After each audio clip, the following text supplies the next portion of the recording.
Welcome to this edition of the First Aid Show. In this edition we're going to look at rabies. Rabies is not found in the UK, but it can be found in mainland Europe and further afield. It's a fast-acting virus that affects the brain, spinal cord and central nervous systems of humans, bats, foxes, cats and dogs.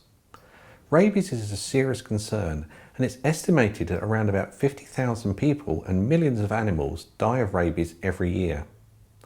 Once symptoms show, death usually occurs. Rabies can be found in an infected animal's saliva, so if you or an animal is bitten, rabies can be passed on. It's not just bites. Rabies can be passed on once an infected saliva comes into contact with any cut or scratch to the skin. UK animals are only at risk if you travel with them abroad or you live outside the UK. If humans are bitten by an infected animal, they need to get immediate medical attention, and if travelling with your pets, you must legally have rabies vaccinations before you travel and hold a valid pet's passport, which will be checked at national borders. The incubation period in dogs is usually between 14 and 60 days, but in some cases it can be much longer. When a dog becomes infected, you'll initially notice that they'll have extreme behavioural changes. For example, they may become aggressive to other animals or inanimate objects. They may become irritable, restless, dehydrated. They may constantly lick the injured sites, and they may develop a fever.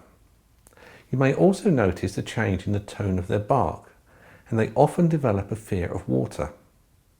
As time passes, they'll become hypersensitive to light, sound or touch, and they may hide in dark places and eat odd things. They'll develop problems with their coordination, and they'll start staggering as they get paralysis of the back legs. They'll develop foaming at the mouth and paralysis of the throat and jaw. Other things you may see are seizures, weakness, and of course eventual death.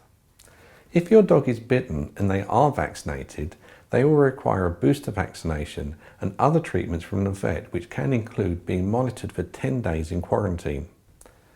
The first aid advice if you or your pet are bitten or scratched by a potentially infected animal while abroad is to immediately clean the wound with running water and soap for several minutes and disinfect the wound with an alcohol or iodine-based disinfectant, and then to apply a dressing. Then take the animal to a vet, or if it's a human, go to a doctor immediately. Do not delay professional help until you get back to the UK. Considering humans and rabies, it generally takes between 2 and 8 weeks for signs and symptoms to show. This can vary depending on the age of the person and the amount of infectious material you're exposed to. Although rare, it can be as short as 10 days, but it can also take 1 to 2 years for signs to show. Where possible, testing is usually done on the animal that caused the bite to see if they've been exposed to rabies. Blood tests can be carried out, but these are not that successful until the virus becomes more advanced and antibodies are produced. Rabies is usually fatal once symptoms show, so treatment usually starts as soon as the risk is established. Treatment is also given in the form of vaccination injections to try and fight the virus. Finally, if you're entering into a high-risk environment, you can have rabies vaccination injections to give you some protection if you're bitten. For more information, contact your doctor who will be able to advise you further. There is usually a charge for these vaccinations. Even once you've had the vaccination, obviously do what you can to avoid getting bitten or scratched by animals when travelling.